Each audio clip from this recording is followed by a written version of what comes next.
un soldat del 1714 el via fora ahir al vespre.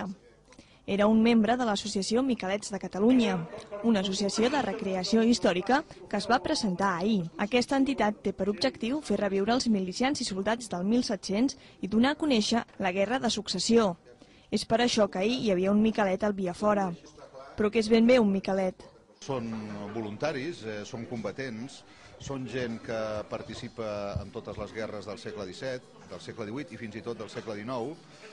S'organitzen per respondre en un moment donat amb un conflicte determinat i un cop aquest conflicte va a remet, es dissolen. Formen unitats irregulars d'infanteria lleugera i estaven considerats com la infanteria lleugera més preada de la seva època. També es va presentar el llibre Els exèrcits de Catalunya, uniformes, equipaments i organització. Els seus autors, Xavier Hernández i Francesc Riart, van parlar distesament sobre la Guerra de Successió i la part de la història que va marcar el futur de Catalunya. També van explicar tota la vestimenta dels miquelets i, per descomptat, van parlar dels exèrcits catalans.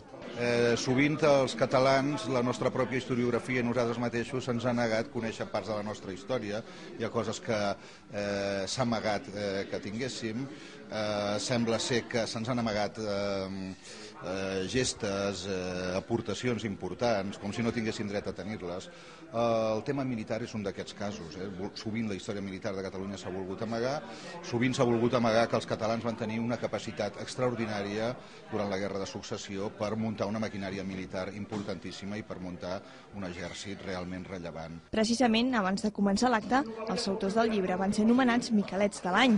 D'aquí que fessin tota la presentació posterior amb el tricorn amb què els havien guardonat.